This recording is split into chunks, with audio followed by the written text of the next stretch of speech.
ये बात इम्पोर्टेंट है, ये लाजमी याद रखें कि आपने केस लेटर को कम से कम 5 से लेके 8 बार पढ़ना होता है कि इसमें कोई गलती तो नहीं है। एक माइनर सी गलती आपका वीज़ा रिजेक्ट कर सकता है।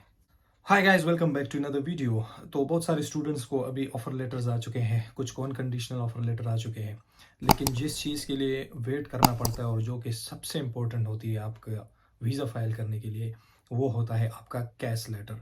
तो कैश लेटर क्या होता है, ये कैसे प्रोसेस होता है, इसमें आपको क्या करना पड़ता है, ये पूरी चीज़ें मैं आपको इस वीडियो में एक्सप्लेन करूँगा।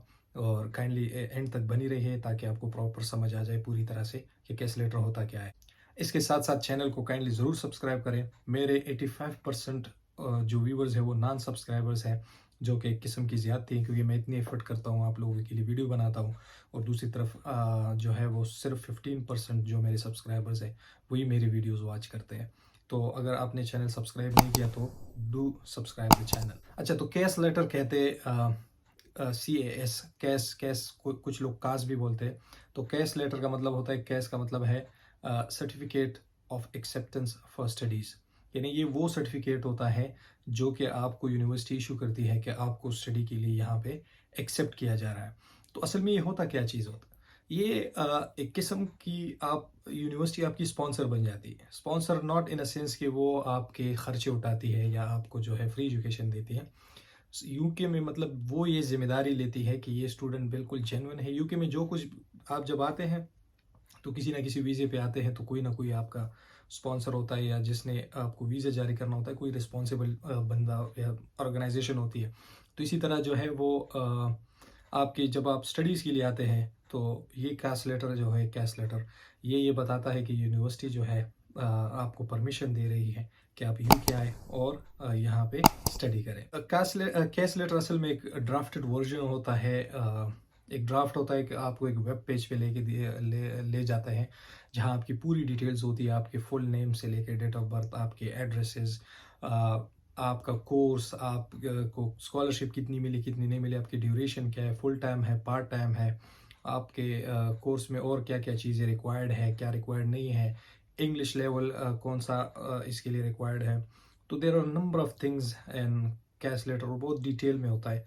आप उसको फिर देख सकते हैं, पढ़ सकते हैं, कहीं से भी कोशिश करूंगा कि मैं अपनी थोड़ी बहुत स्क्रीनशॉट दे दूं अपने कैश लेटर जो मुझे मिला था उसकी। तो ये कब रिसीव होता है, जब आपको ऑफर लेटर मिल जाता है तो कंडीशनल होता है, उसमें आप कंडीशंस पूरी करते हैं कि फॉर एग्जांपल उनको चाहिए होता है लैंग्वेज सर्ट या आइल्स, इनिशियल डिपॉजिट, और अगर कोई डॉक्यूमेंट रहता हो जैसे आपने एसओपी नहीं लगाया, स्टेटमेंट ऑफ पर्पस जो है वो दोबारा मांग लेते हैं, या जो है आपसे LOR मांगते हैं, लेटर ऑफ रिकमेंडेशन, या एक्सपीरियंस लेटर जो भी हो आप वो प्रोवाइड करते हैं। जो भी कंडीशंस हो आप मीट कर देते हैं तो यूनिवर्सिटी फिर आपको इसके बाद या तो अनकंडीशनल ऑफर लेटर भेजती है, या कुछ यूनिवर्सिटीज रहती है ऐसी होती है जो फिर डायरेक्टली कैश लेटर ही भेजती है।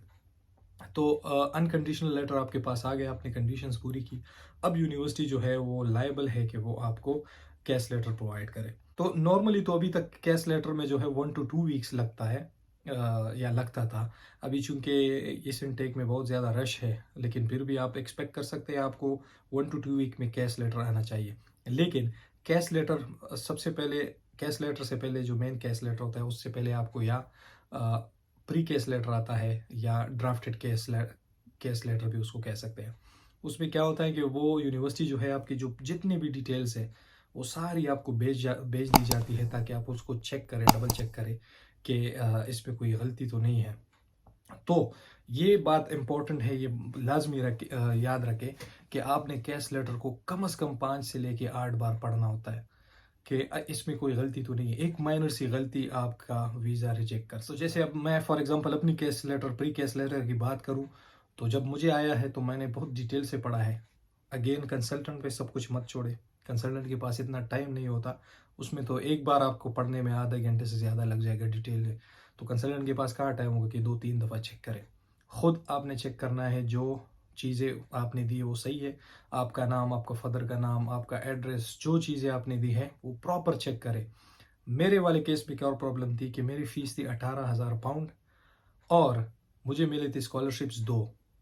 एक डेवलपिंग कंट्री स्कॉलरशिप थी 1000 की, 2500 एक और स्कॉलरशिप थी, एक्सेलेंस स्कॉलरशिप और समथिंग, क्योंकि मेरे आइल्स में स्कोर ज़्यादा थे, आई थिंक उस बेस पे मिला था, और जीपी भी अच्छा था, 3.7 जीपी और 7 बैंड्स के साथ।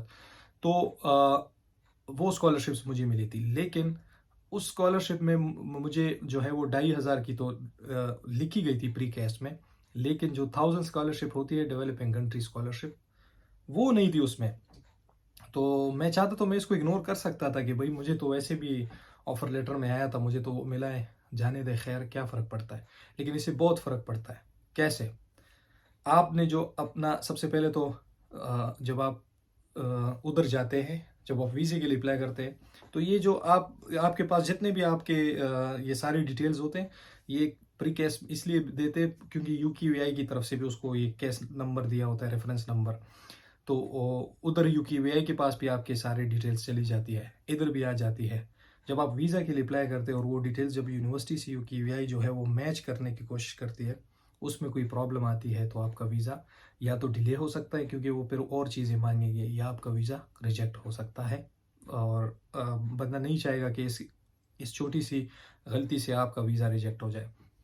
तो मुझे जो मिली थी एनीवेज, वो 1000 स्कॉलरशिप कैश लेटर पे मेंशन नहीं थी, ऑफर लेटर में मुझे बताया गया था। तो उसी हिसाब से फिर मैंने बैंक स्टेटमेंट रखा था।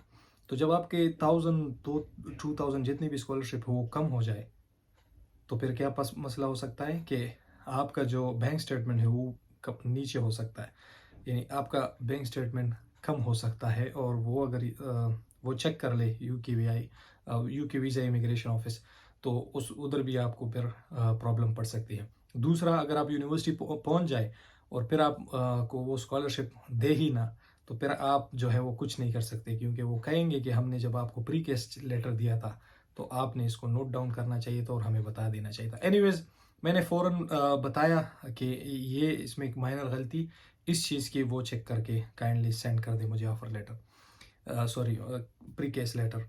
नेक्स्ट डे उसने वो करेक्शन की थी, अगेन जो है वो प्री केस लेटर मुझे भेज दिया। मैंने सिर्फ उस गलती को नहीं देखा, मैंने फिर प्रॉपर पूरा स्टार्ट से लेके एंड तक केस लेटर चेक किया कि कोई और गलती ना हो। सब कुछ, पासपोर्ट नंबर से लेके, डेट ऑफ बर्थ से लेके, कोर्स ड्यूरेशन तक सब कुछ मैंने चेक किया अगेन, कि कोई और गलती ना हो। जब गलती नहीं थी, मैंने सारा पूरा छान लिया कि इसमें कोई गलती नहीं है, तो फिर मैंने जो है यूनिवर्सिटी को वो कैश लेटर, मैंने कहा कि हाँ इसमें बस ये गलती नहीं है, आप मुझे कैश लेटर इशू कर दें। और नेक्स्ट डे मुझे फिर प्रॉपर कैश लेटर आया। कुछ लोग फिर यहाँ पे ये कहेंगे कि फॉर एग्जांपल मोस्टली जो स्टूडेंट्स है उसने कई महीने पहले अप्लाई किया होता है, जैसे अब जिनका सपोज सितंबर 2023 में आने का इरादा है, तो वो जो है जनवरी 2023 से ही अप्लाई करने की कोशिश करेंगे। तो आप क्या कर सकते हैं कि जो सितंबर में आने का प्लान है, तो आप 6 महीने यानी अप्रैल में आप अप्लाई कर सकते हैं। तो 6 महीने तक कैश वैलिड होता है, उसके बाद ये एक्सपायर हो जाता है। और कैश यूज़ भी आपको एक बार ही करना पड़ता है। जब आपका वीज़ा रिजेक्ट हो जाए तो आपको दोबारा कैश लेटर के लिए अप्लाई करना होता है, और ये फिर एक लंबा प्रोसेस बन जाता है। तो कैश लेटर को जो है वो आपने बहुत गौर से रीड करना होता है कि कोई मसला ना हो, जब आप वीज़ा अप्लाई करें तो कोई मिसमैच ना हो जाए और आपको वीज़ा आने में दिक्कत ना पड़े। तो कैश लेटर के ऊपर एक रेफरेंस नंबर होता है, और वो रेफरेंस नंबर जब आप वीज़ा के लिए अप्लाई करते हैं तो वो बहुत इंपॉर्टेंट होता है। वो रेफरेंस नंबर आपने वीज़ा एप्लीकेशन में मस्ट डालनी होती है वीज़ा अप्लाई करने के लिए। यानी जब आपके पास आपने सारी कंडीशंस फुलफिल की हो, लेकिन अगर आपके पास कैश लेटर ना हो तो आप वीज़े के लिए अप्लाई कर ही नहीं सकते। तो इसलिए आप कैश लेटर को जो है वो बहुत सीरियसली ले लें। और इसी वजह से कैश लेटर को जो है मैं 99% वीज़ा ही कंसिडर करता हूँ, क्योंकि कैश लेटर की 50 पॉइंट्स है और 70 पॉइंट्स पे आपको वीज़ा मिलता है, 50 पॉइंट्स कैश लेटर के हैं, 10 पॉइंट्स आपके इंग्लिश के हैं, वो तो इसमें कवर हो जाता है, क्योंकि कैश लेटर आपको मिला ही इसलिए है ऑफर लेटर के यूनिवर्सिटी की, आपने कंडीशंस फुलफिल की, आपके पास इंग्लिश रिक्वायरमेंट कंप्लीट है। और 10 जो है वो बैंक स्टेटमेंट के, तो बैंक स्टेटमेंट आपका वैलिड हुआ तो फिर आपको वो लाजमी जो है वीज़ा जारी करते हैं, इसलिए कैश लेटर को मैं वीज़ा कंसिडर करता हूँ। So this was all about cash letter. If you want to know more about studying life in UK, please do subscribe to the channel, और इस वीडियो को लाइक करें, शेयर करें। जो भी क्वेश्चन हो कैश के रिलेटेड कमेंट करके पूछ सकते हैं। इंस्टाग्राम पे मुझे फॉलो करते, वहाँ पे भी मुझे मैसेज कर सकते हैं। लेकिन प्लीज़ अगेन चैनल को ज़रूर सब्सक्राइब करें। 85% सब्सक्राइबर्स, 85% जो व्यूवर्स है वो नॉन सब्सक्राइबर्स है। तो यही बताना था और I will see in the next video. तब तक के लिए टेक केयर, अल्लाह हाफिज़।